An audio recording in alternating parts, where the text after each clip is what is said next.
Projeto Vale Memória, depoimento de Maria Alice Gonçalves dos Santos, entrevistada por Cláudia Leonor e Miriam Colares.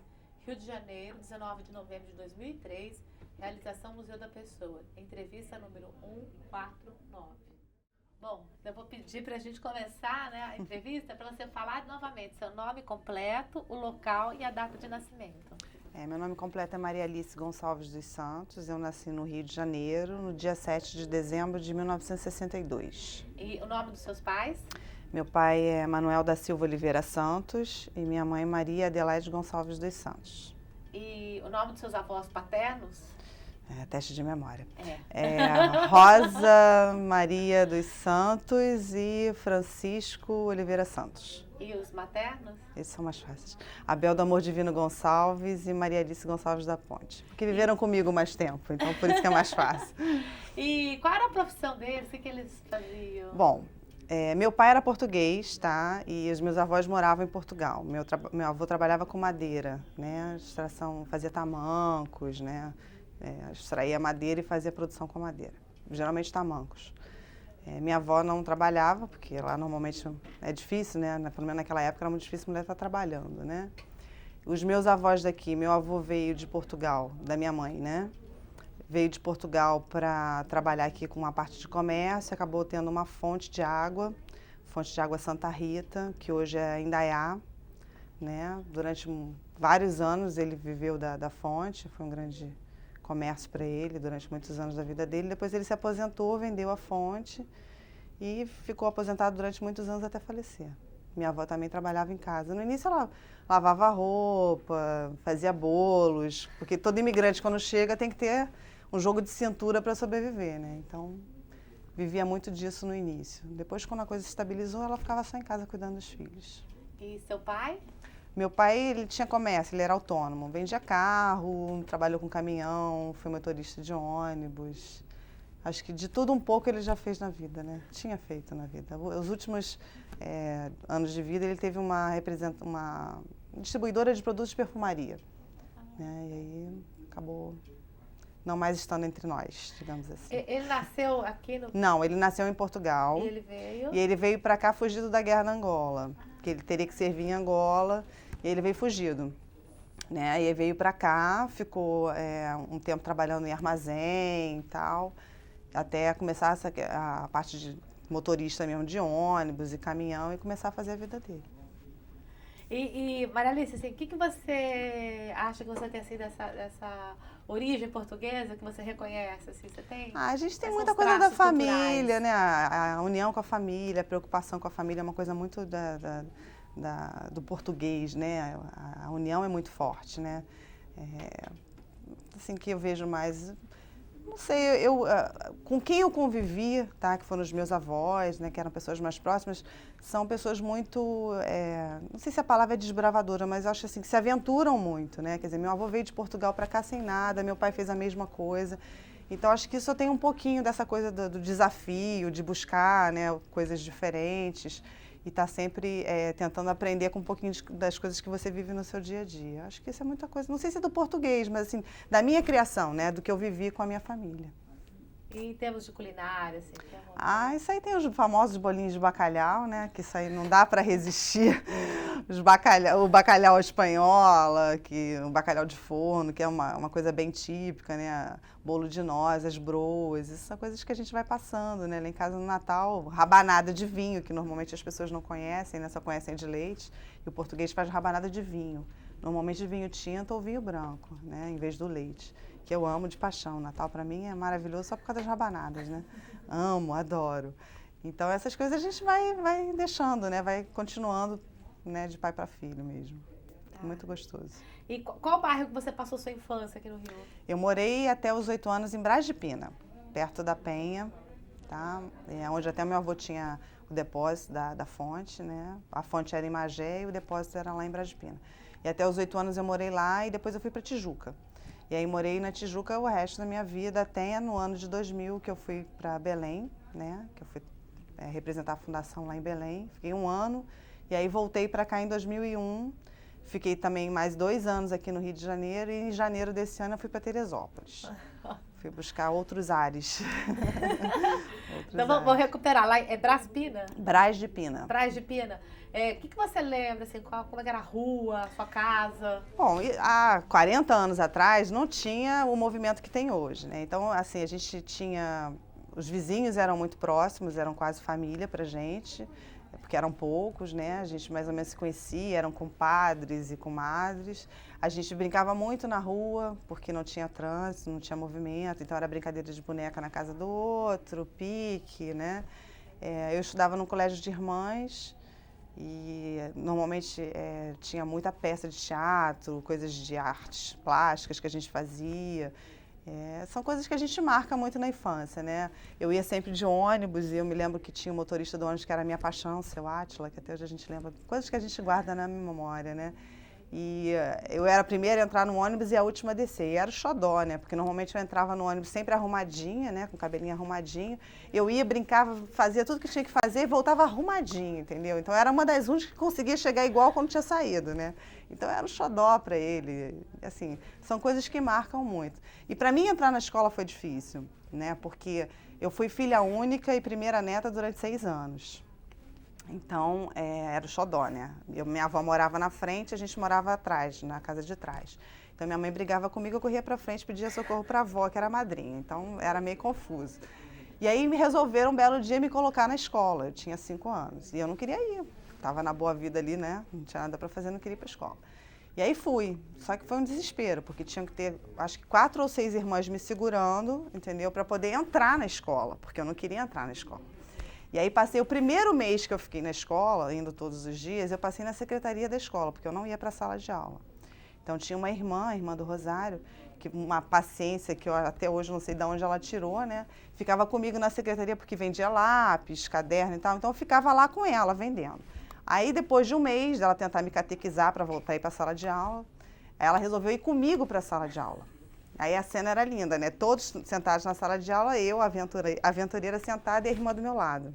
Até a hora do recreio. Aí na hora do recreio ela falou que precisava voltar para vender os livros. E eu falei, não, tudo bem, mas aí eu posso voltar com a senhora volta depois comigo. Não, você fica e eu vou. E assim eu fiquei. Aí foi quando eu comecei a realmente estudar para valer, né? Porque até então era só brincadeira, né? E essas coisas a gente guarda, foi muito legal. Era uma época que minha mãe ficou grávida, vinha minha irmã, quer dizer, tinha todo um processo ali, né, de tô perdendo meu lugar, né? Né? Pois é, mas foi muito legal. E vocês iam à mina brincar, mina d'água? Não, porque assim, é distante, tá? A fonte ficava em Magé, que é caminho quem vai para Teresópolis. E eu lembro de ter ido 1 ou 2 vezes lá, mas assim, a gente ficava mais na fábrica, onde tinha a parte de engarrafamento da água, né? Que aí a gente via colocando água nas garrafas, colocando as tampinhas, que era de vidro naquela época, aquelas tampinhas tipo de garrafa de cerveja, né? Era tipo garrafa de cerveja.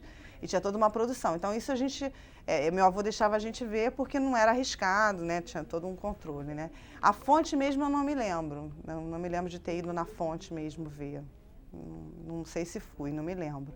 Então a gente ficava mais ali mesmo e aonde meu avô tinha o depósito, né? Que aí era um espaço onde ficavam os caminhões carregando, tinha aqueles engradados de água, né, e tal. E aí quando você foi para Tijuca? Aí meu avô ainda ficou com a fonte, né? A gente foi para Tijuca e aí já era um outro processo, né? Aí mudei de escola, fui para escola pública e meu avô morava num outro prédio, eu morava mais distante. E aí a coisa foi andando. Assim, alguns anos depois, eu não sei quanto tempo depois, ele acabou vendendo a fonte. E a gente perdeu o contato todo com essa questão de Magé, tinha os terrenos lá. Ele viveu da aposentadoria durante alguns anos mais, né, até falecer. E o que mudou, assim, o bairro, as brincadeiras, a turma? Completamente diferente, né? Quer dizer, quando você chega... Brás de Pina era um bairro pequeno, onde todo mundo se conhecia, a maioria veio de Portugal, tinha toda uma ligação histórica, né? Desculpa. E aí, quando você vai para um bairro como a Tijuca, primeiro porque a gente não tinha nascido na Tijuca, a gente já estava indo, né, de intruso. E, assim, não tinha essas amizades, né, de criança, né, de ter vivido junto. Então, a gente tinha no prédio algumas pessoas que a gente conviveu, cresceu junto no prédio, né, então eu tinha grandes amigos que a gente estudou junto, brincava junto de pique, bandeira, essas coisas, no prédio onde meu avô morava, mas era uma ligação diferente, aí já era mais fechado dentro da escola, você ou brincava na escola ou brincava no prédio, porque aonde eu morava na Tijuca era na Conde de Bonfim, quer dizer, uma rua super movimentada, de ônibus e tal, é complicado, né? Então era uma realidade completamente diferente, né? A gente tinha um espaço para brincadeira. E aonde eu morava, em Braz de Pina, não. A gente podia brincar em qualquer lugar, né? Tava livre para brincar em qualquer lugar. Não tinha perigo, não tinha nada, né? Você lembra de alguma traquinagem que você aprontou? Assim, até que eu era tranquilinha, não era complicado. Minha irmã fez muitas, eu só ficava só assistindo, eu era tranquila. Traquinagem, eu não me lembro de nenhuma, não. Eu só aprontei uma, assim, que eu acho que não foi aprontar, mas aconteceu. Eu tinha 4 anos quando eu fui a Portugal pela primeira vez conhecer os meus avós de lá e tal. E a minha madrinha e a avó daqui também foi. Só que um ficava no sul e outro ficava no norte. E eu era pequenininha, tinha 4 anos, era muito agarrada com a minha madrinha. E a gente, quando chegou lá em Portugal para visitar os meus avós, minha avó querendo fazer tudo que eu me agradava e tal, e eu com febre, não queria comer nada, chorava com febre, só chamava pela minha madrinha, né? E aí minha mãe sem graça, né? Porque, pô, tá na casa da outra avó e chama pela madrinha e tal. Mas lá pelas tantas, a minha avó, que era a minha madrinha, ligou e aí ficou sabendo que eu estava doente. Ela pegou o primeiro trem, né, para casa da minha avó de lá. Quando ela chegou lá, foi ela chegar, sentou do meu lado, eu comia, eu bebia, a febre passou. Quer dizer, minha mãe fala que ela não sabia onde enfiava a cara, né? Porque era a mesma coisa dizer assim, olha, eu tô aqui, mas eu quero a outra, entendeu? Então foi uma situação muito complicada. Mas isso é muito de criança, era um sentimento, né? Até os 4 anos eu vivia na barra da minha madrinha.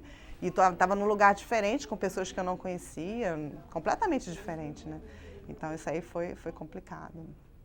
Foi assim, muito, até conta até hoje. Assim, de traquinagem, essa foi uma. A outra que eu era muito pequenininha, não me lembro quantos anos eu tinha, e minha mãe tinha um casamento para ir. E eu não queria ir no casamento com a roupa que ela tinha escolhido. Uma roupa nova, cheia de babado, aquelas coisas, né? E eu não queria ir com aquela roupa, eu queria ir com a roupa velha, que eu gostava, óbvio, né? E aí eu não fiz nada, deixei ela me vestir todinha. Tinha chovido um dia antes. E na frente de casa tinha aquelas tampas de bueiro, né? Aí eu não duvidei. Saí toda arrumadinha, deitei no chão, virei para um lado, virei para o outro. Eu de branco, o vestido era branco. Ela conta isso até hoje. Virei para um lado, virei para o outro, voltei para dentro de casa. Mãe, escorreguei, olha o que aconteceu. Olha, quando meu pai viu aquilo, não falou nada. Foi um bom português, virou a mão, né? Me deu um tapa, eu muito branquinha, os 5 dedos marcados, né? Ninguém foi ao casamento, claro, né? E eu chorei o resto da noite por causa disso, né? Então, já era atacada desde aquela época, né? E não fui. Não fui com a roupa que ela queria e nem fui com a que eu queria, mas não fui, né? Era triste, assim. O que eu me lembre foram os vexames que eu dei pelo caminho foram esses, né? E a época de adolescência? Eu fui uma adolescente muito tranquila. A gente ficava muito no prédio, brincando, né, conversando até altas horas, mas assim, não era de aprontar, não. Tinha aqueles amigos mais chegados, que normalmente ou estudavam comigo ou eram do prédio, mas não me lembro de nenhuma traquinagem, não. Talvez um pouco mais velha eu já aprontei, tipo, de sair, dizer que ia para o barzinho. Aí fui parar em Petrópolis, entendeu? E aí voltei só no dia seguinte, às 5 horas da manhã, fingindo que estava comprando pão, aquelas coisas, né? Mas aí já era bem mais velha, já com meus 20 anos e tal, já não era adolescente, né? Já tinha aprontado, né? Vocês iam com frequência para Portugal? Olha, eu fui para Portugal com frequência não. A gente foi para Portugal quando eu tinha 4 anos, eu fui de navio. E depois eu fui mais 2 vezes, né? Fui em 82, não, fui mais uma vez, foi em 89. Eu fui 2 vezes, uma com 4 anos e outra foi em 89, que a minha irmã não conhecia, e aí foi para minha irmã conhecer, né? 2, acho que foram 2. 2 ou 3, eu não me lembro agora, mas acho que foram 2 vezes que eu fui a Portugal.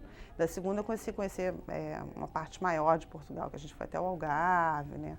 Que eu não conhecia. Tem parentes lá?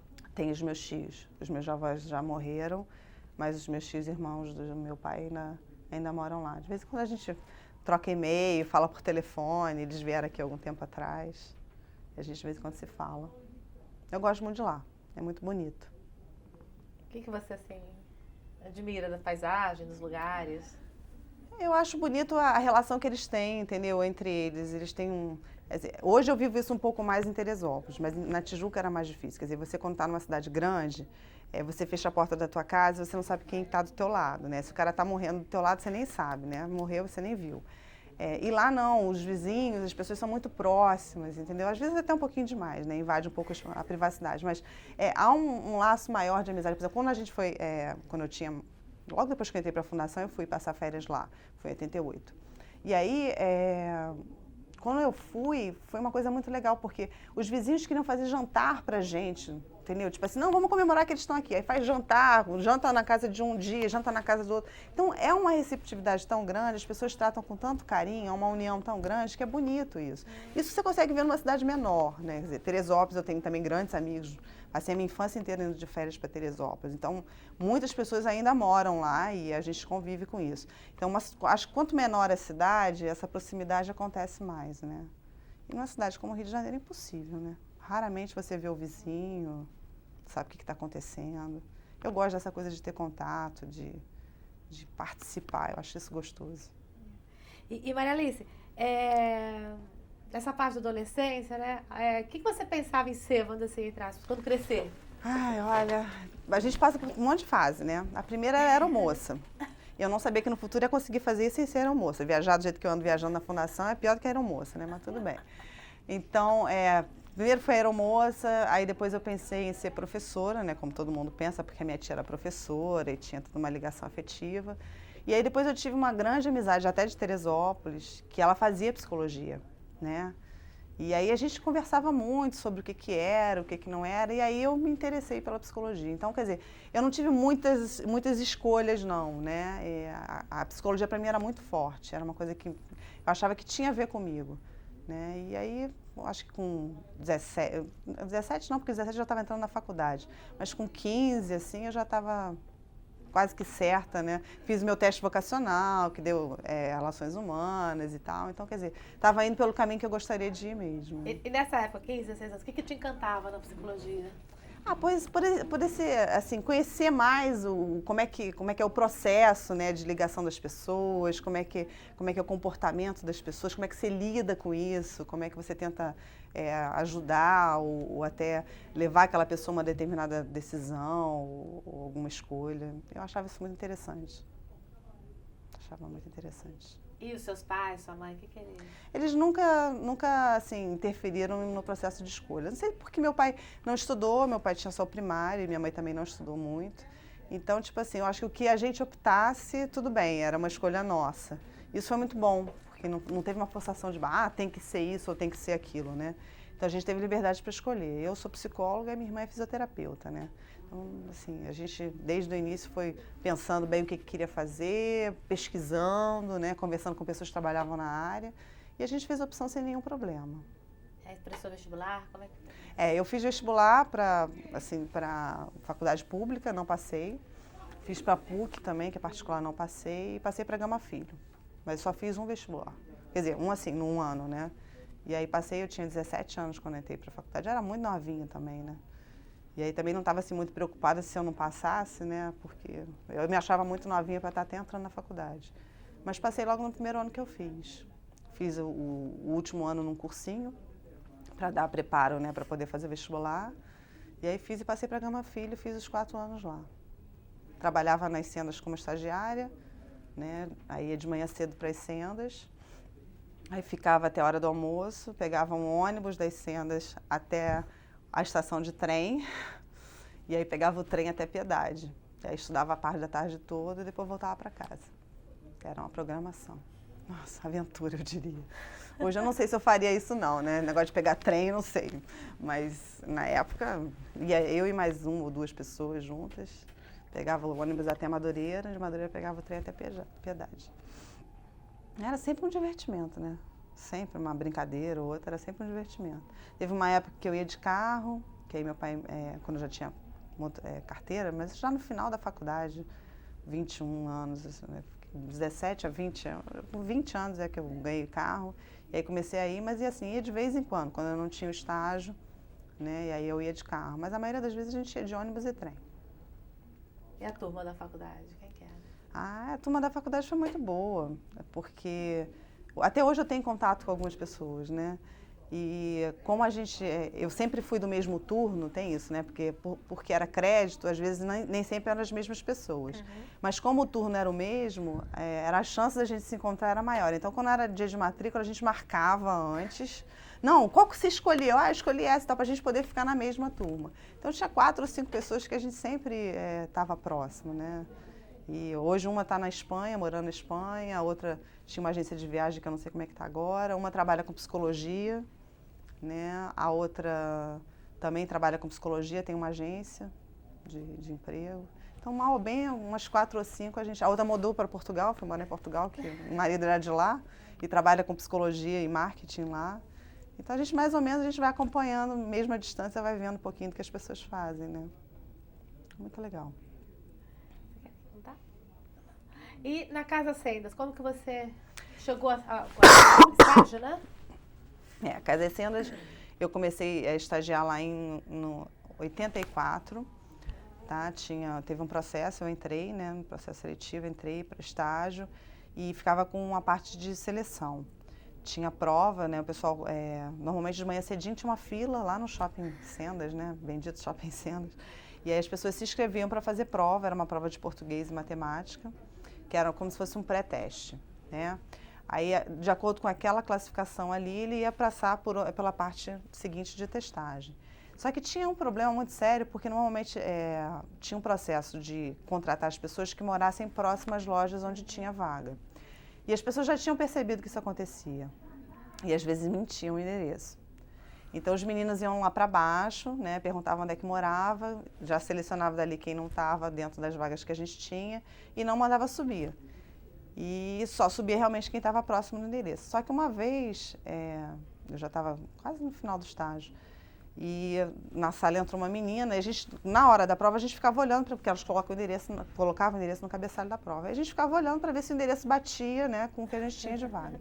E uma dessas, né, a garota subiu dizendo que morava na Zona Sul e morava em São João, de Meriti. E aí eu vi que ela botou o endereço e fiquei na minha. Eu falei, bom, na hora do final da prova, eu, né, faço o que estou corrigindo e digo que ela não passou e pronto, né. E assim fiz. Aí ficou ela e a irmã dela, que eu não sabia que era a irmã dela, na sala. Ela me entregou a prova e falou, você não passou. Como não passei? Eu tenho certeza que eu passei. Eu falei, não, você não passou. Aí começou uma discussão, aí ela falou assim, você está mentindo. Eu falei, não, quem mentiu foi você, dizendo que morava num lugar que você não mora. Aí começou a bate-boca, a irmã dela tentando segurar ela, e eu sozinha na sala. Eu estagiária, sozinha na sala. Aí ela falou assim, você tem filhos? Aí começou a ser grossa, né? Eu falei, não, mas tem pai e mãe. Aí ela falou assim, mas você...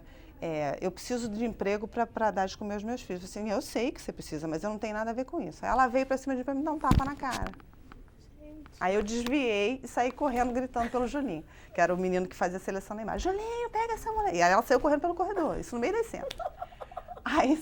Aí saiu o Julinho atrás da mulher, todo mundo correndo atrás da mulher e ninguém achava a mulher. Ela tinha saído pelo portão, só que lá, como o shopping é no alto, o ponto do ônibus fica dentro do Shopping Sendas. E ela parou no ponto 2 e começou a falar com a irmã, porque é um absurdo, discutindo. E eu nervosa lá, né? Aí os seguranças perceberam que era ela, levaram ela para dentro da cabine de segurança. Aí me chamaram para reconhecer a garota. Eu falei, eu não vou. Imagina, ela vai me bater lá dentro. Não vai te bater, vamos lá, não sei o que, sei o que lá. Aí fui eu e minha chefe. Aí ela vira e fala assim, você desculpa, eu estava muito nervosa. Aliás, eu nem bati em você, né? Olha, eu tive vontade de voar na garota naquela hora, né? Aí quando ela falou isso, eu falei, Aida, que era minha chefe, vambora, pelo amor de Deus, vambora, me tira daqui. Aí eu sei que depois ela ficou lá o dia inteiro, não deixaram ela sair, não deram comida para ela, não deixaram ela ir ao banheiro, ela ficou de castigo lá o dia inteiro e nunca mais apareceu. Então, quer dizer, isso eu acho que, para mim, não foi uma coisa muito legal, óbvio, né? Mas começou a me dar um certo preparo para lidar com situações que eu não estava preparada ainda, porque eu era muito novinha, né? Quantos anos você tinha? Isso em 84, eu tinha 20 e poucos anos, 22 anos, entendeu? Então, era muito novinha. Aquilo foi um baque para mim, né? Aí eu falei, bom, pelo menos agora já sei como é que a gente pode lidar com essas situações. Essa foi uma que eu vivi lá dentro, e depois foi tranquilo, quando depois eu fui contratada para fazer o processo seletivo lá para as Sendas de Alcântara. A inauguração da unidade toda, né? Queria que você recuperasse essa história. Aí eu fiquei como estagiária durante um ano, acabou o estágio, eu me formei. Isso em janeiro de 95 eu me formei. E aí fiquei até junho de 85 fazendo grupo de estudos em Gestalt terapia, que é uma parte da psicologia que eu gosto. E a gente fez grupo de estudo, grupo de terapia. E aí quando foi em junho, o pessoal das Sendas me chamou, que tinha eles iam inaugurar uma filial em Alcântara. Uma filial que precisava de pelo menos 500 pessoas trabalhando na loja. E eles achavam que eu podia estar ajudando nesse processo seletivo. E aí fui contratada por 3 meses. Então era julho, agosto e setembro. Aí entrei, todo o processo seletivo foi feito nas sendas, todo não, mas a grande maioria nas sendas do Barreto. E tinha dias de ter, assim, milhões de gente na filial e a gente ter que gritar com as pessoas para poder o pessoal esperar, para poder ser atendido. E, tipo assim, normalmente os processos seletivos para segurança, então, eram aqueles marmanjos de 2x2, e eu pequenininha no meio deles, eu ficava, vou apanhar aqui, né? Vão me matar no final. E o carro parado no estacionamento, eu falei, na hora que eu sair não tem carro, não tem ninguém, né? Porque não vou nem conseguir sair daqui. Mas não, foi super tranquilo. Assim, pessoal muito legal da própria filial, né? Ajudou no processo de seleção. A gente conseguiu montar a loja com todo mundo lá dentro, no prazo. E aí, depois que as sendas foi inaugurada em setembro, eu fui efetivada. E aí fiquei responsável pelo recrutamento externo. Tudo quanto era vaga das outras filiais, né, de processo seletivo externo, eu é que tomava conta. E tinha estagiárias comigo, né? Então era muito legal. Eu lembro uma vez, numa dessas seleções, eu estava nessas sendas do Barreto e eu detestava fígado. Coisas que a gente guarda na memória, né? Vamos falar de memória. E eu detestava fígado. E aí minha mãe fez uma quentinha para mim, eu adoro bife à milanesa, né? Então tinha arroz, feijão, bife à milanesa, e tava no carro, guardadinho e tal. Eu falei, bom, na hora do almoço eu pego a minha quentinha e vou comer.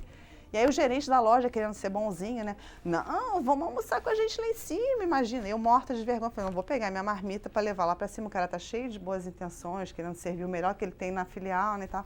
Vamos lá em cima. Aí na hora que eu sento na mesa, o que tem na mesa? Bife de fígado. Eu falei, gente, eu não posso acreditar que eu vou ter que comer bife de fígado, lembrando do meu bife à milanesa no carro. Olha, aquilo para mim, foi horrível. Aí eu botei um pinguinho de arroz, um pinguinho de feijão, peguei uma isca de fígado. Eu falei, eu não vou conseguir comer isso, né? E tinha ovo, eu adoro ovo. Eu falei, vou pegar um ovo e vou misturar isso no meio do ovo que eu gosto para comer, né? E assim foi. Aí depois eu fui contar isso para minha mãe em casa, minha mãe ria muito. Eu falei, isso é castigo porque você não come em casa. E fui obrigada a comer na rua, entendeu? Porque não tem saída. Na rua você não podia dizer que não. Então teve essas coisas, você acaba passando por tudo isso, né? Mas aprende muito. É uma grande escola, eu acho, você lidar assim com o público diretamente, ainda mais um processo seletivo. Quer dizer, é uma grande escola. É muito legal. E aí, em 87, você saiu? Eu saí de lá por outros, assim, com quem eu trabalhava nas sendas na época, a gente não se entendia muito bem. Eles colocaram uma pessoa de fora que não era muito comigo, né? Tínhamos estilos diferentes de trabalho. E aí eu não concordei com o estilo de trabalho dela e falei, bom, já que é assim, se a preferência é por ela, eu estou saindo. Eu pedi para sair. E aí saí em fevereiro e em abril eu entrei na Beneficência Portuguesa. Né? Aliás, o lugar onde eu nasci, acabei trabalhando, né? Ah, é? Nasci no Hospital da Beneficência Portuguesa. Aí trabalhei lá como encarregada de recrutamento e seleção durante um ano. E a gente só não fazia processo seletivo para os médicos, era só para o pessoal da enfermagem, parte administrativa. Os médicos eram indicação. E fiquei lá até vir para cá, para a fundação, porque em maio, acho que foi em abril do ano seguinte, que eu fiquei um ano na Beneficência, em abril do ano seguinte teve um processo seletivo para a fundação, para recrutamento e seleção, gerente de recrutamento e seleção, porque uma amiga minha que era da fundação estava indo para uma outra área e me indicou para participar do processo. Inclusive, quando ela veio para cá, para a fundação, a gente trocou figurinhas sobre que tipo de testagem colocava, quais os testes que eram mais usados, a gente meio que montou junto, né, o processo. E aí eu participei do processo de seleção para a fundação, fui classificada e acabei vindo. Aí vim como gerente de recrutamento e seleção, né? E aí tinha uma estagiária comigo e um assistente. A gente fazia processos internos e externos de seleção. Primeiro a gente tentava internamente, ver se a gente tinha as pessoas para encaixar na vaga. E quando a gente não tinha, a gente passava o processo externo. Dentro do próprio quadro da Vale. Porque na época que eu entrei para a fundação fazia administração de condomínio. Então a gente tinha todo esse prédio daqui do EBM, a administração era feita pela fundação. Então todas as recepcionistas, o pessoal da manutenção, tudo isso fazia parte do nosso quadro pessoal. Entendeu? Então eram nossos. E é fora do Rio também, ao Brás, que tinha prédio, que a gente tinha recepcionista. Então tudo isso era um processo nosso, a gente fazia. Então, a gente primeiro, por exemplo, surgiu uma vaga de recepcionista. A gente procurava alguém que estivesse num outro lugar, que tivesse, né, o perfil e os requisitos necessários e tentava encaixar. Recepcionista era um cargo muito difícil, porque normalmente era a porta de entrada da empresa. Né? Mas, por exemplo, você saía de recepcionista para um auxiliar administrativo, entendeu? E assim ia passando para as outras áreas. Então, primeiro a gente tentava internamente, se a gente conseguia, ok, fechava a vaga. Se a gente não conseguia, a gente passava para o processo externo. E aí a gente fazia a seleção mesmo, currículo, mandava para testagem fora. Normalmente a gente só fazia testes de português e matemática e de conhecimentos específicos dentro da empresa. A parte de testagem psicológica era feita por uma empresa de fora, terceirizada. E fiquei um bom tempo com essa parte de recrutamento e seleção. E aí a Fundação foi passando por um processo de modificação mesmo do quadro, né? A parte do condomínio saiu da Fundação, passou a ser condomínio mesmo, administrado pelo condomínio. E aí a gente teve um número menor de pessoas, aí a Fundação passou a não ter recrutamento e seleção só, a gente tinha uma área de benefícios e recrutamento e seleção.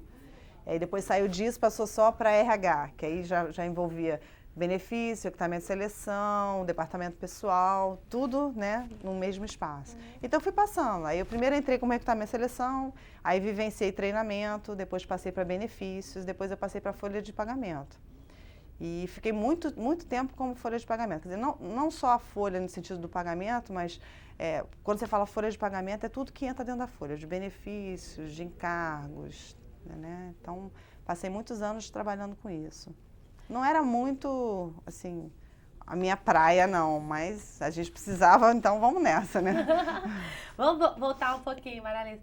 Quando você entrou na Vale, assim, qual era a tua perspectiva de trabalho naquela época, 88? O que você quando eu entrei em 88 na Fundação, era um grande sonho, né? Porque você falava assim, Vale do Rio Doce, né? Então, quando você pensa assim, na época, quando eu entrei na Fundação, eu pensava, pô, tô entrando na Fundação hoje, daqui a algum tempo eu posso estar na Vale do Rio Doce. No fundo, todo mundo que entrou na Fundação naquela época tinha esse mesmo pensamento. Depois de um tempo que eu estava com recrutamento e seleção, isso já não era mais meu objetivo futuro, não, tá? E hoje não é meu objetivo futuro ir para a Vale. Quer dizer, na época eu comecei a gostar do que eu fazia dentro da Fundação, achei que a gente podia, enquanto Fundação, ter uma outra, né? Ser tão grande ou até tão, né, suntuosa, né, quanto a Vale, mas dentro daquele espaço. Eu gostava do que fazia, as pessoas que eu trabalhava. Tá? E a Vale era uma coisa mais distante, uma coisa meio longe. E a coisa foi indo, né? Fui trabalhando, conhecendo outras áreas, acho que isso me interessou muito. Acho que o que me manteve muito na Fundação foi porque eu não fiquei só num lugar, né? Quer dizer, eu passei por várias áreas, conhecendo coisas diferentes, pessoas diferentes. Quando eu fazia a folha de pagamento, a gente ia para Vitória e conhecia o processo mesmo da folha, como é que ela é feita, aqueles códigos, como é que você processa. Então, eram coisas que eu ia aprendendo, coisas diferentes, que para mim eram muito legal, porque saía da rotina, né? Então, para mim, era uma coisa muito boa. Vai aprendendo, acrescentando coisas novas e foi legal. Quando a Vale privatizou, a gente ficou muito preocupado, né? Quer dizer, o que vai ser da gente agora enquanto fundação, né? Nós éramos um grupo bem menor, né? Um grupo de talvez 100 pessoas, éramos muito menores.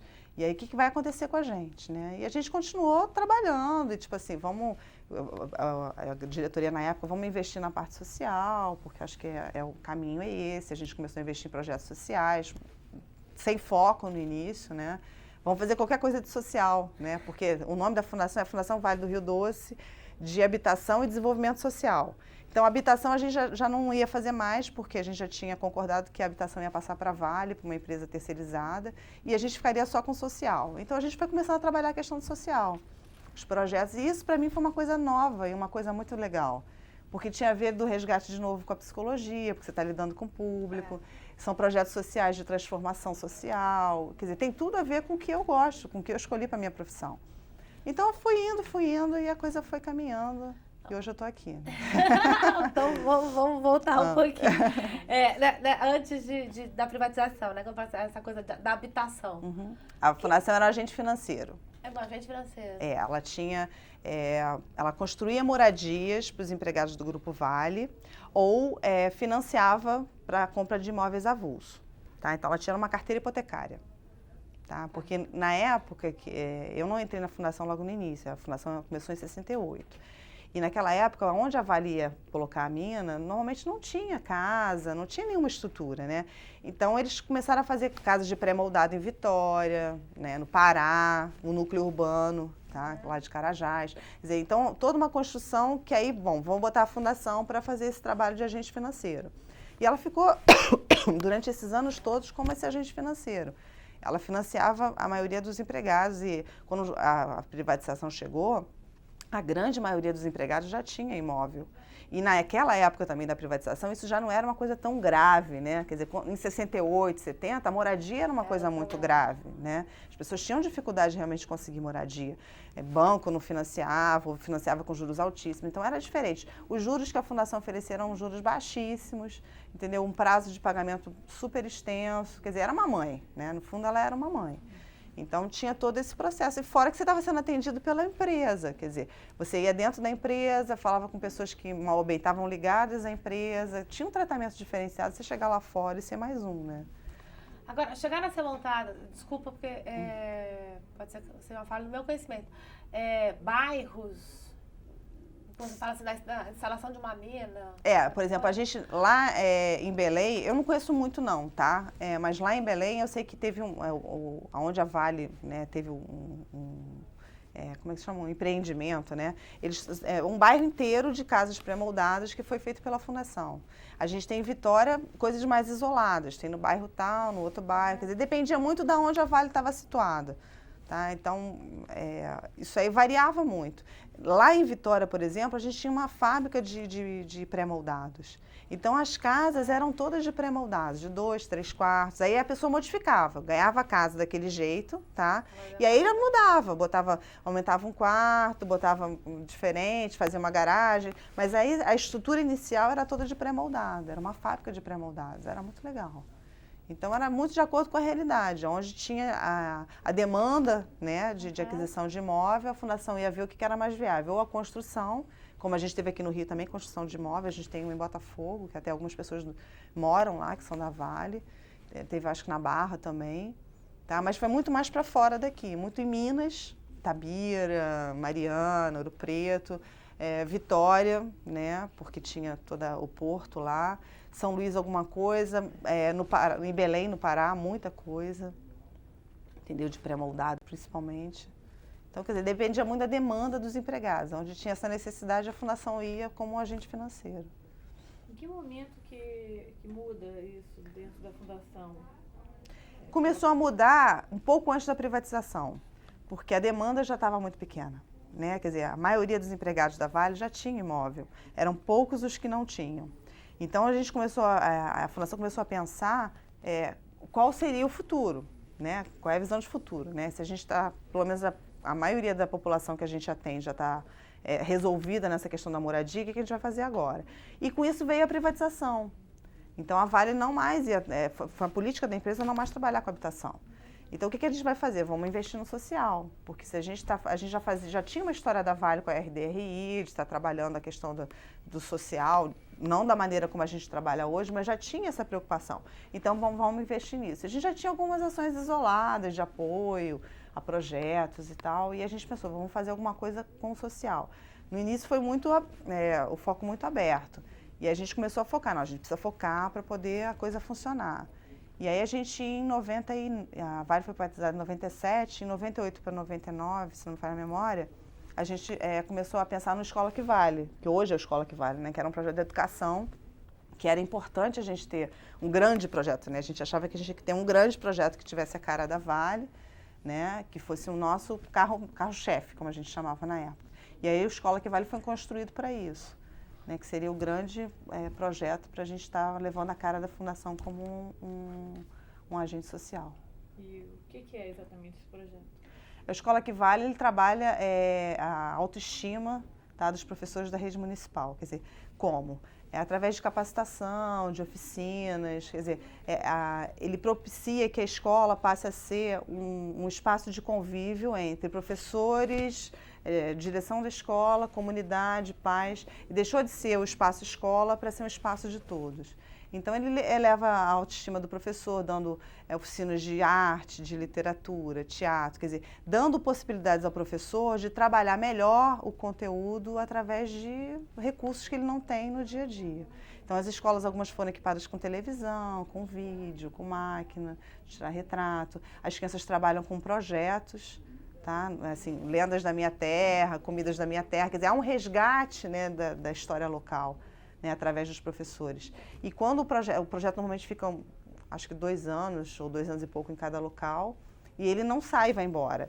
A preocupação é que haja uma continuidade, então a gente chama de continuando a conversa, né? Que a gente deixou um espaço que a gente chama de Casa do Professor, que foi equipado em parceria com a prefeitura, as prefeituras cederam espaço e a Fundação equipou com computador, televisão, vídeo, tudo que você possa imaginar de pesquisa, porque é um espaço para troca, não só dos professores que estão dentro do programa, mas dos outros professores da rede que não tiveram a possibilidade de participar do programa. Então, é um espaço de troca entre eles. E alguns desses lugares nem tem teatro, não tem cinema, não tem nada. Quer dizer, é uma oportunidade até de servir como centro cultural, né? É uma possibilidade futura até disso. E aí, agora, o pessoal que trabalha com a gente, que é o SEDAC, né, que executa, né, o projeto, eles agora estão fazendo o bate-papo online. Então, as professoras entram, ficam conversando, tirando dúvida, como é que pode trabalhar um determinado tema. E é um processo contínuo de troca, né? Não mais só com o SEDAC, que é a ONG que executa o projeto, mas a ligação, por exemplo, de uma escola lá de Barcarena com uma aqui de Catais Altas. Quer dizer, há uma troca, né, de cultura, de informação que é muito, muito rica, né? É muito rica. E atinge alunos... Ensino fundamental.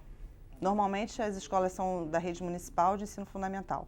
Porque, não sei como é que é assim, está hoje. No ano de 2000 eu acompanhava mais de perto, então, por exemplo, lá em Marabá, as escolas de ensino médio não são do município, são do estado. Tá? Eu não sei se é a realidade dos outros locais. Então, quer dizer, a gente faz a parceria com a Secretaria Municipal de Ensino, então a gente atinge aquelas escolas que são do município. Normalmente elas são de ensino fundamental. É muito legal. A gente vê, assim, o orgulho, entendeu? Porque tem uma entrega de certificados a cada semestre, né? E aí há uma exposição dos trabalhos que eles fazem, músicas que eles já fizeram, fitas. Então, quando o pai da criança vai na escola e vê tudo que eles fizeram, né? É produzido mesmo, com fotos, com fita, há um orgulho muito grande. E aí o pai começa a se sentir mais dentro do processo, né? Quer dizer, quando as crianças fazem a receita típica da terra, eles fazem, mas não fazem para qualquer um, fazem para os pais experimentarem. Os pais passaram a receita, os filhos fazem, os pais experimentam. Quer dizer, há uma troca, né? Então é muito legal, é muito legal. Esse projeto está São 17 municípios, acho que hoje. Alguns já acabou, está só continuando a conversa. Sempre municípios próximos à área de atuação da Vale. Tá? A gente teve um caso, por exemplo, que foi, acho que foi Catais Altas, que a cidade era muito pequenininha, né? E aí pegou todas as escolas. E aí agora o doutor Fábio até fala que parece como se fosse uma pedra num lago, né? Ela vai irradiando, né? Então as cidades próximas, os professores lá de Catais Altas já estão sendo multiplicadores das cidades próximas do programa, sem ter o programa. Então é uma coisa que você vai ampliando o teu raio de atuação, né? E aí você consegue atingir muito mais. Não sei se você pode estar respondendo, mas se você tem ideia.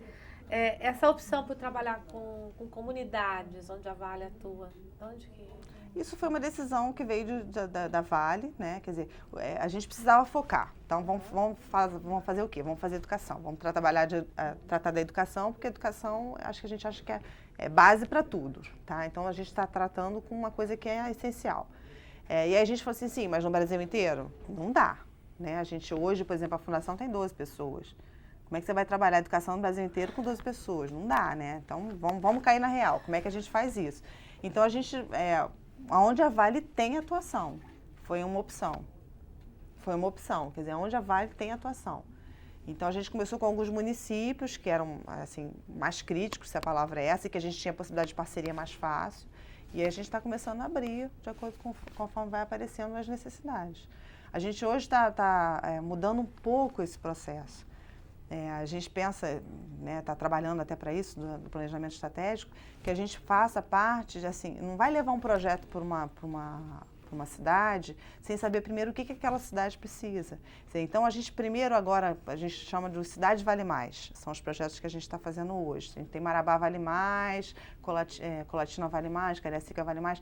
A gente vai, através também de uma parceria com uma ONG, que é a Agência 21, que eu não sei se vocês conhecem, que é da Liane. e do Márcio Calvão, e aí eles levantam dentro daquele município as lideranças, tá, comunitárias, órgãos públicos, e aí colocam todo mundo no mesmo espaço, num seminário, para estar discutindo os problemas daquele município e as possíveis soluções.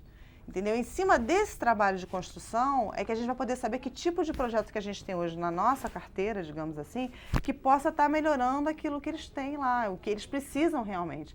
Porque a gente chega, você quer uma escola que vale, mas de repente aquela não é a principal necessidade deles. Pode ter um problema sério de saúde, entendeu? Então a gente hoje está tentando ver de uma outra forma. Tentar participar de todo o processo, né, da Vale, da implantação até a hora da saída. Mas assim, visando o que aquele município realmente precisa e o que a gente tem que possa estar contribuindo.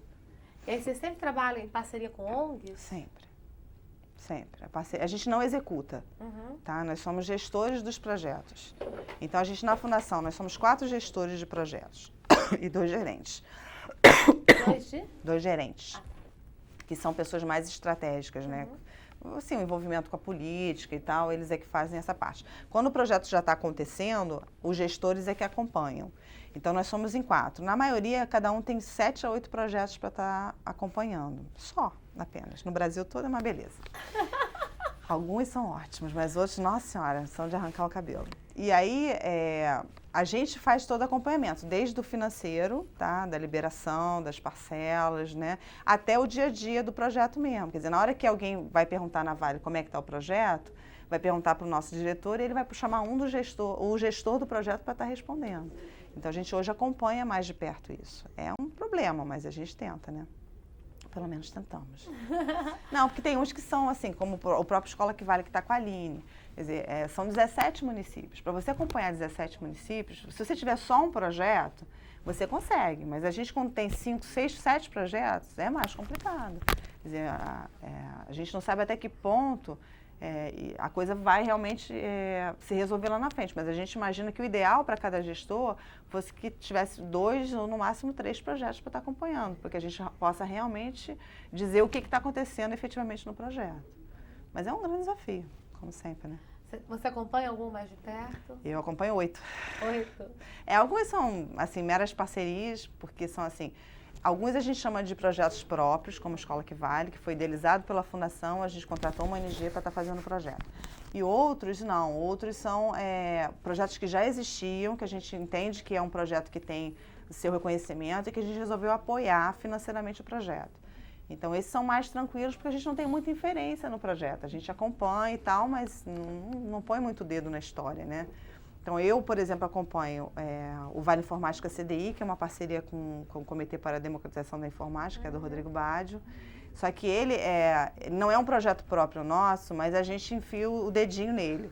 Porque, no fundo, o que acontecia? O CDI trabalhava só nos grandes centros. Como a realidade da Vale é interior, a gente fez o CDI levar as escolas para o interior do estado. E isso foi um problema para eles, porque locomoção, acompanhamento das escolas e tal. E a gente montou toda uma estrutura de apoio para que eles pudessem fazer esse acompanhamento. E a gente também, dentro do projeto, a gente tem uma avaliação, que com essa avaliação a gente está conseguindo melhorar cada dia mais o processo de qualidade das escolas. Então, por isso que eu falo que é um projeto meio nosso, né? Porque, embora seja já... com certeza deles, lá do Rodrigo, mas a gente conseguiu mudar algumas coisas dentro do processo para ficar mais com a cara da gente, né? Com a cara da Vale. Então, esse é um que eu acompanho. Eu tenho o programa de voluntariado da empresa, né? Que é um grande desafio, que começou no ano passado, que no futuro a gente está fazendo um programa único de voluntariado dentro da Vale. Só que hoje, nas áreas operacionais, a gente já tem a questão do voluntariado acontecendo há muito tempo. E no Rio de Janeiro, não. No Rio de Janeiro é uma coisa que cada empregado fazia esporadicamente a sua ação voluntária sem ter nenhum vínculo com a empresa. E a gente está tentando fazer uma coisa mais uniforme, mais com a cara da Vale. Então, isso é um grande desafio. E o que é? A gente, no ano passado, a gente fez uma pesquisa interna e aí descobriu que de 1.300 empregados, cerca de 500 querem trabalhar com voluntariado. Alguns já têm algumas iniciativas próprias, né? Mas que fazem sem nenhum apoio da empresa. E o que a gente fez? Bom, a gente precisa construir alguma coisa em cima disso. Aí a gente fez a gente chamou a Mônica Galeano, que é uma consultora de voluntariado, ajudou a gente a montar o que é nosso objetivo, nossa missão, nossa proposta. E a gente foi trabalhando esse processo todo durante o ano. Fizemos um concurso de ideias, que a gente dentro da Vale perguntou, no Rio, né? As ideias que as pessoas tinham para trabalhar com voluntariado, quem queria, premiamos algumas ideias. Foram 3 projetos e 2 campanhas. E a gente agora está trabalhando na formatação desses projetos para o próximo ano. Desses premiados? Que seria o espaço para os empregados do prédio estarem atuando como voluntariado.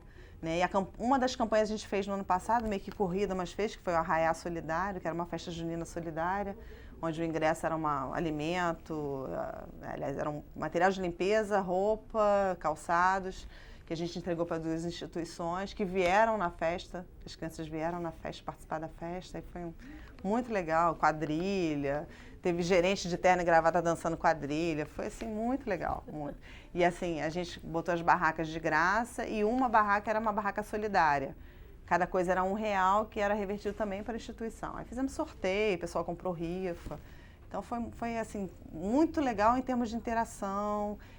A gente pôde trazer as crianças da entidade para cá, quer dizer, trazer uma realidade que não é do pessoal do prédio, como é que isso é trabalhado. O pessoal assim, agiu super bem, foi muito legal. E a gente vai repetir isso no ano que vem, se Deus quiser. E a gente agora tem a campanha de Natal, que a gente vai estar fazendo a Semana do Voluntários Vale, que é o nosso nome, né? Primeira semana de dezembro. E a gente está montando os projetos do próximo ano. Vai estar trabalhando e disponibilizando espaço para os voluntários que querem atuar. Só que a ideia no futuro é que a gente possa ter pelo menos assim, um grande projeto de voluntariado que seja da Vale inteira, que eu não sei se assim, quanto tempo isso não vai levar para ser construído, porque é uma construção conjunta, né? E agora, eu acho que as campanhas a gente pode estar fazendo uma coisa mais uniforme. Só acho que isso não interfere em nada. Quer dizer, respeitar sempre o que o empregado faz lá na área operacional, porque eles estão muito mais tempo na frente da gente, conhecem com certeza muito mais do que a gente, e tentar acrescentar o que a gente tem de planejamento, né, que talvez eles não tenham lá no dia a dia. Então, é uma troca, é uma construção. Esse é um projeto. Os outros projetos que eu tenho são o Vale Criança, que esse ano a gente relançou, em 2001, em 2002 a gente não fez, que no fundo é incentivo ao empregado a doar a parte do imposto devido ao FIA, né, Fundo da Infância e da Adolescência, que esse FIA é gerido pelo Conselho Municipal da Criança e Adolescente, e esse dinheiro a gente, nos últimos anos a gente fez um convênio com alguns municípios onde a gente aportou o valor da doação, e a gente acompanhou os projetos, quer dizer, a gente doou uma determinada quantia, 70% desse valor a gente dizia junto com eles em que projeto eles iam colocar e o restante ficava para eles estarem aplicando em projetos deles ou até na própria capacitação do conselho, que a gente sabe que é uma coisa difícil hoje, né? A gente teve resultados assim muito interessantes, principalmente lá no norte, porque os empregados de Carajás participavam do conselho e aí puderam acompanhar mais de perto as entidades, o que aconteceu. Em Vitória também a gente teve um resultado, assim, na grande maioria os resultados foram muito positivos. O dinheiro foi efetivamente aplicado em instituições que realmente precisavam, né? No Rio a gente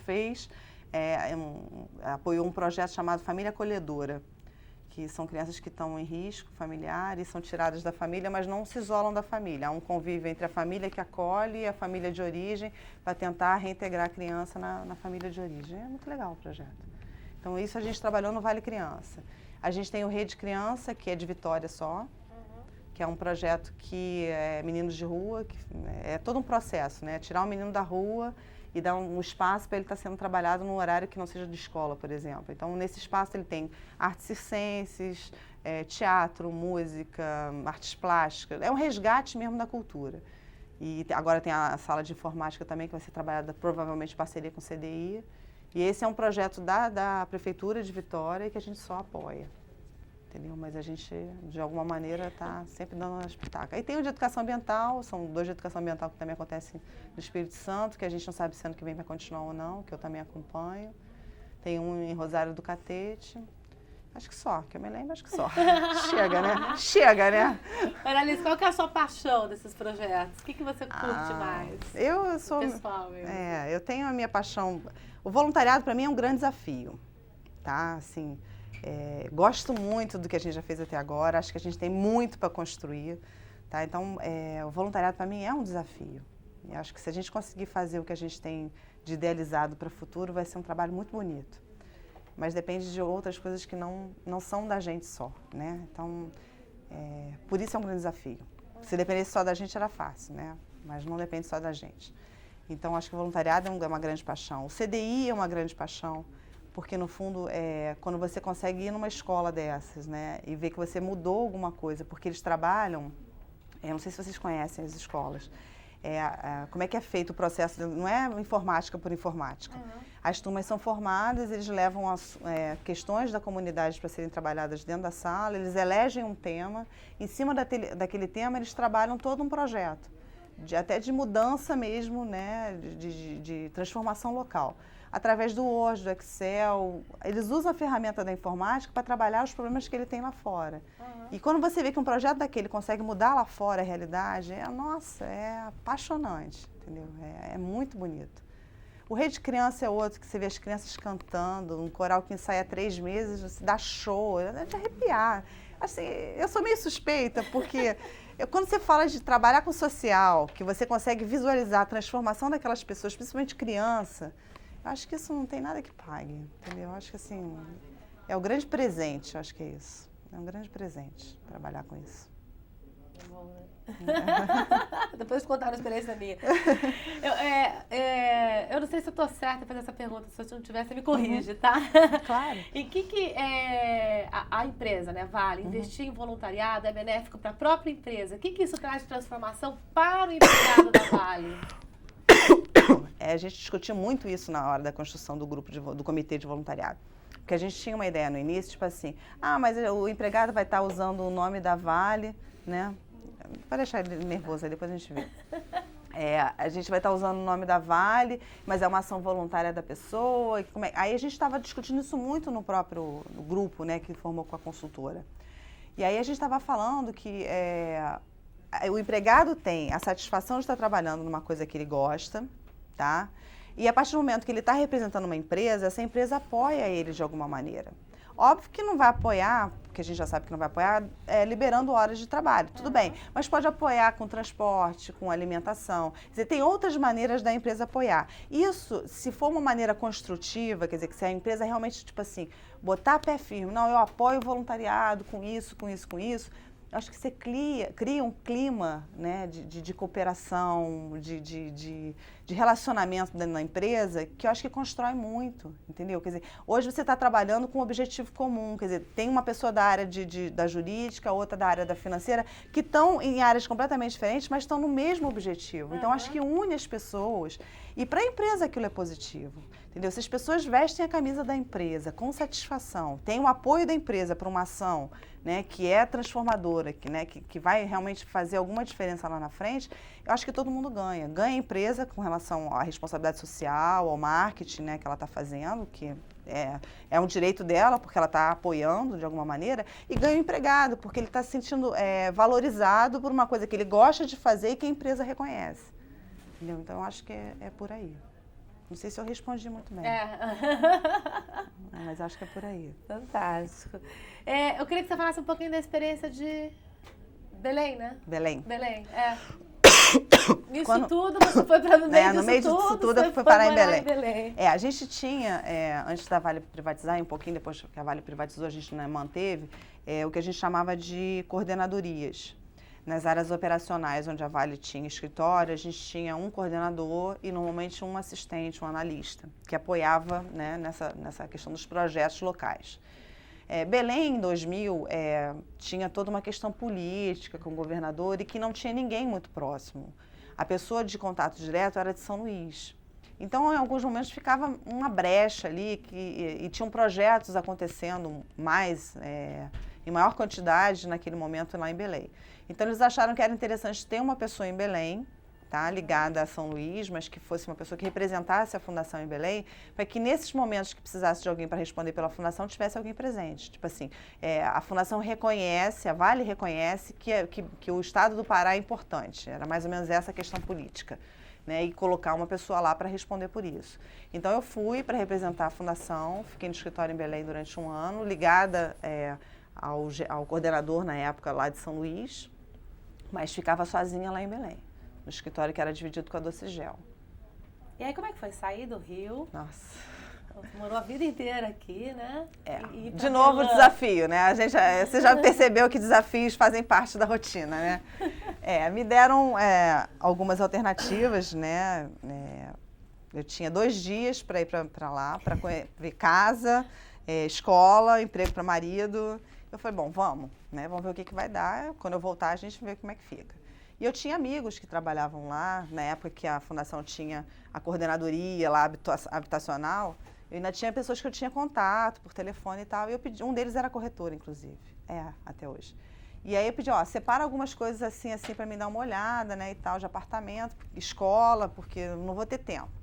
E aí foi assim, ele me levou para ver 3 apartamentos, no segundo que eu vi eu me apaixonei, falei, é esse, entendeu? Chorei no ombro da proprietária, pelo amor de Deus, a senhora não aluga para ninguém, aquela história toda. Tô indo pro Rio, a mulher muito assim, né, isso aí não vai dar certo, né, vai me enrolar, né? Mas enfim, consegui. O colégio que eu botei as crianças era o colégio que o filho dele estudava, depois eu mudei até de escola, mas pelo menos tinha conseguido encaminhar. E só não conseguiu o emprego com o marido, que depois é que ele veio a trabalhar numa cooperativa, que também não deu certo. Mas assim, acho que quando as coisas são para acontecer, tudo conspira, né? Então em 2 dias eu consegui mais ou menos resolver tudo. E voltei para o Rio. E aí tinha uma questão de salário. Porque o que eu tinha feito de conta que daria para sobreviver lá não era o que a empresa tinha a me dar, muito menos. Mas era uma questão muito profissional para mim. Acho que assim, eu tinha muito a ganhar profissionalmente indo para lá. E nesse ponto eu tive muito apoio da minha família. O pessoal dando uma força, não, vamos, e tudo bem, vamos. Aí fui eu, meu marido, meus 2 filhos. Aí eu levei minha mãe para poder cuidar das crianças, porque eu sabia que ia viajar muito lá. E eu não ia deixar ela sozinha, as crianças sozinhas com uma pessoa que eu não conhecesse. Levei minha mãe. E aí tinha mais um agravante, porque minha mãe tinha um irmão, tá, mais velho que ela, que era excepcional, que dependia dela, que também foi junto. Então, em vez de 4, já eram 6, entendeu? E aí, vamos nós, corre de caçamba, entendeu? Aventurar lá pro estado. E foi uma experiência muito rica. Assim, eu lembro hoje, o meu mais velho, o Bruno, perguntar assim, mãe, que língua fala lá? Quando eu falei que a gente ia para Belém, porque não tinha noção das coisas. Eu falei, Bruno, vem cá. Aí mostrei o mapa do Brasil, a gente está aqui, a gente vai para cá. Ah, então é Brasil. Eu falei, é Brasil. Então, quer dizer, isso enriqueceu muito eles. A cultura diferente, o jeito de falar. Então, eu acho que foi bom, sabe? Para mim, profissionalmente, porque foi uma escola, você lida diretamente com poder público, com negociação. Foi uma escola, tá? E para eles também, acho que foi uma coisa muito legal de crescimento, né? E a gente, quando voltou, mas, assim, acho que tudo tem um prazo. No fundo, eu voltei, a minha intenção era ter ficado pelo menos mais um ano. Mas financeiramente, para mim, não estava dando mais para ficar, né? E aí eu tinha toda a liberdade na época de falar com os diretores, que caso não desse certo, eu poderia voltar. E aí eu expus os meus problemas e acabei voltando. Mas, assim, foi uma experiência muito positiva. Muito Agora, quando você soube que você teria que ir para lá, como é que você soube da notícia? Deu um nó. Como deu um nó. você Não foi assim, eu não soube que eu teria que ir. Me fizeram uma proposta, tá? E aí eu tive, tipo assim, 2, 3 meses para pensar nisso, fazer conta, buscar informação de aluguel, essas coisas todas para ver o que era viável e o que não era viável. Então foi um processo meio de amadurecimento, embora curto, né? Porque 2, 3 meses para ser, nossa, mudar tudo, 3.000 quilômetros de distância, entendeu? Você já tinha ido até Belém? Já conhecia. Mas conhecia há 10 anos atrás. Era uma outra realidade. Para mim, Belém era aquela província lá de trás. Quando eu fui agora, já era diferente. Uma estrutura completamente diferente. Ainda é muito província. Mas já tinha uma estrutura melhor do que quando eu fui, na época, né, que eu entrei na fundação. E aí fui. Todo mundo topou, então vamos nós. E aí ainda voltei com mais um integrante, que eu trouxe a cachorra, né? Comprei uma cachorra lá e trouxe junto, né? Quer dizer, a gente vai em 6 e volta em 7, né? Você já vendo. Porque aqui no Rio a gente tinha cachorro, que eram da minha irmã. E aí, quando a gente foi pra lá, os meus filhos ficaram no meu ouvido. Mãe, mas não tem cachorro, a gente tá com saudade de cachorro, não sei o quê. Aí, um dia, a gente tava passando por uma lojinha, tinha uma poodle toy desse tamanho. Encheram a minha paciência, eu saí da loja enchendo a paciência, cheguei em casa, eu passei a tarde inteira com eles amufinando meu juízo e desisti. Voltei na loja e comprei a bendita cachorra. E aí, não podia deixar a cachorra lá quando vim embora, né? Porque senão era outro drama, né? Aí, despacha a cachorra pra vir com a gente pro Rio. Então, a gente hoje tem uma paraense lá em casa, entendeu? Que é a xodó da casa, desse tamanho. E aí não tem jeito. Mas aí você voltou e não foi morar no Rio? Você foi morar... Veio pro Rio. Veio pro Rio, depois foi pra Teresópolis? Só fui para Teresópolis agora em janeiro desse ano.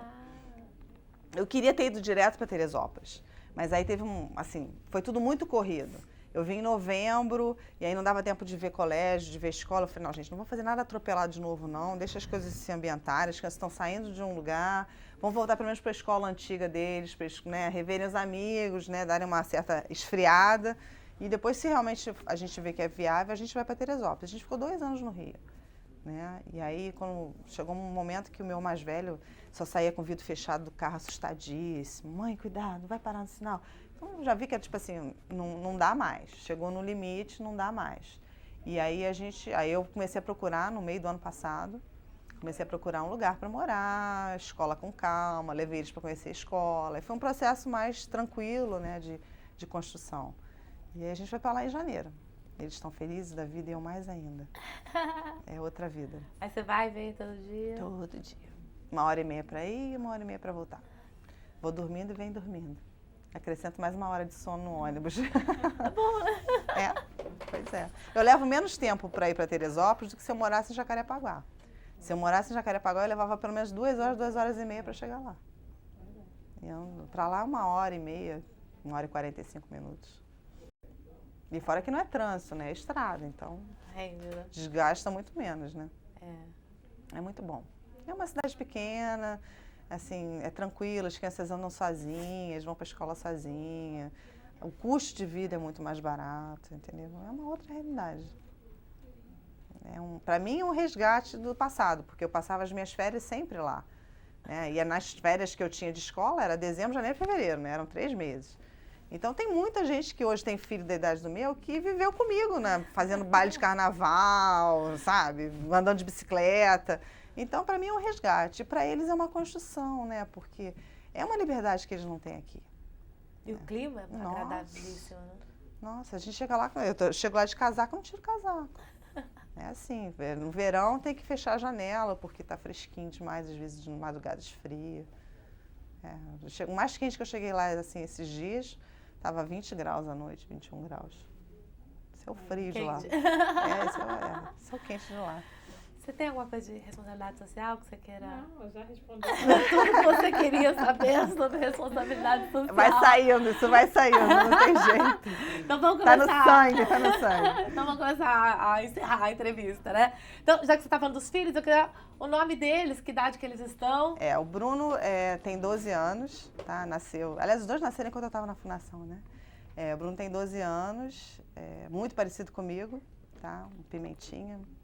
E a menor é a Bianca e tem 9 anos. Né? E o seu marido, como que ele chama? Alexandre. Como que você conheceu o Alexandre? Ele era irmão de uma estagiária minha das cenas.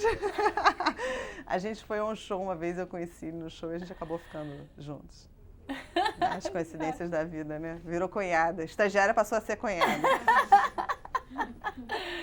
E, Maria Alice, o que você gosta de fazer nas suas horas vagas, de lazer? O que você tem como hobby? Eu gosto muito de ver filme, de ler. Acho que já falei para ela, eu sou messiânica, então eu gosto muito de ir para o Jorei, né? De participar um pouquinho, né?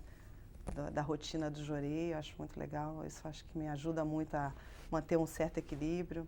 Nem sempre dá para fazer o que eu gostaria, porque às vezes o tempo é curto, é corrido, mas eu gosto muito disso. Eu gosto de não ter compromisso nas minhas horas de folga, entendeu? Tipo assim, hoje eu tô a fim de ver um filme, hoje eu tô a fim de ler um livro, ficar na rede, não fazendo nada, vamos andar de bicicleta.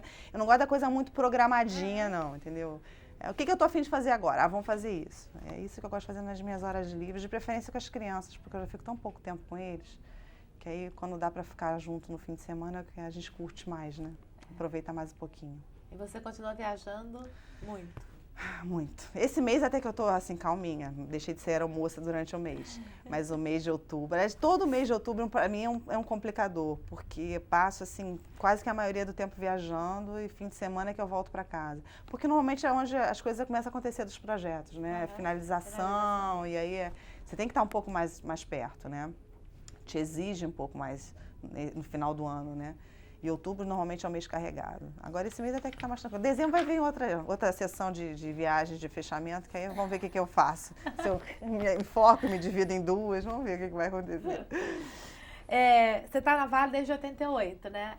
15 anos. Aí você voltou para a Casa Sênior, né? O que é da experiência que você teve de recrutamento, aquela coisa toda da Casa Sênior, o que você trouxe, assim, de experiência que você trouxe para a Vale? Eu acho que quando eu entrei, todo o processo seletivo das Sendas é muito diferente de um processo seletivo de uma Fundação Vale do Rio Doce, né? Quer dizer, o processo seletivo da Fundação Vale do Rio Doce são pessoas indicadas, o nível é diferente, tá? Mas eu acho que quando você aprende a lidar com situações, como eu te contei, tá? Inesperadas, agressivas, muitas vezes até grosseiras, eu acho que aquilo te dá uma sensibilidade para que você possa, quando a coisa é mais leve, você tirar o máximo de proveito daquilo, entendeu? Quer dizer, quando eu vim para a Fundação, a gente lidava muito com o público, mas um público interno, não mais um público externo. Mas aquela maneira como a gente trabalhava nas Sendas, de lidar com pessoas de fora que você não conhece, mas que você tem que ter um jogo de cintura para tentar fazer entender que aquilo não é melhor para ele, que talvez uma outra opção seja melhor, isso te enriquece e acaba te ajudando no teu trabalho interno. Porque quando eu entrei para a empresa, eu não conhecia ninguém também. Então, isso foi muito importante, para você respeitar o espaço do outro, ter esse jogo de cintura para saber trabalhar essas relações pessoais, porque isso é complicado numa empresa. E como a Vale é uma empresa muito grande, as relações interpessoais são complicadas. Então, esse jogo de cintura, eu acho que dentro de uma empresa pequena, média ou grande, é uma coisa muito importante. Tem que ter jogo de cintura. E olhando entre esses 15 anos que você está aqui, o que você passou aqui esse tempo também contando sua história, o que você achou desse tempo que você olhou para trás? A gente constrói muita coisa, a gente constrói amizades, a gente constrói sonhos, a gente constrói projetos, né? Eu me sinto assim, meio realizada, porque a gente nunca está totalmente, né? Porque eu acho que a gente ainda tem muita coisa para fazer. Mas eu vejo que quando eu entrei eu era uma pessoa e hoje eu me vejo outra. Graças a Deus, com muito mais amigos, com uma bagagem diferente de vida, uma bagagem diferente profissionalmente. Então eu acho que para mim foi uma grande escola, entendeu? A Vale, a Fundação, todo esse convívio, essa troca é uma grande escola. Entendeu? Não sei o que vai ser para frente, mas de qualquer maneira acho que a gente sempre tira alguma coisa de bom para ser usado lá na frente, né? Então eu tiro o que é uma grande escola. Fora o lado pessoal de amizade, que, nossa, a gente passa um filminho e vai lembrando de todo mundo que conviveu com você. Alguns ainda estão aqui, outros já estão em outras empresas, outros nem estão mais entre nós, mas a gente vai gravando aquilo na memória da gente, o quanto aquelas pessoas acrescentaram na tua vida pessoal e profissional. Então isso é só agradecer. O que você achou de ter dado essa entrevista? Foi legal. Eu tinha assim, não sabia muito bem como é que ia ser. Eu falei, vai falar de responsabilidade social? Eu falei, meu Deus do céu, será que eu sou a melhor pessoa para falar de responsabilidade social? Eu fiquei pensando nisso comigo. Mas como a gente vai falando, meio que informalmente, acho que a coisa vai fluindo. Eu espero que tenha acrescentado para vocês também. Para mim foi bom. E ter participado, né, do projeto. Assim, no início eu não entendi por que eu, Vale né? Memória. Pois porque afinal de contas, assim, tenho só 15 anos de empresa, a gente tem 20, 30 anos de empresa, né? E da fundação, quer dizer, não sou Vale do Rio Doce, por que eu, né? Pode ser franca, eu fiquei muito lisonjeada, né? Porque participar de um processo de memória de uma empresa como a Vale, e não sendo da Vale, para mim foi um grande presente. Foi muito bom. Queria agradecer a entrevista. Obrigada a vocês. Desculpa as tossidinhas aí da garganta. Imagina.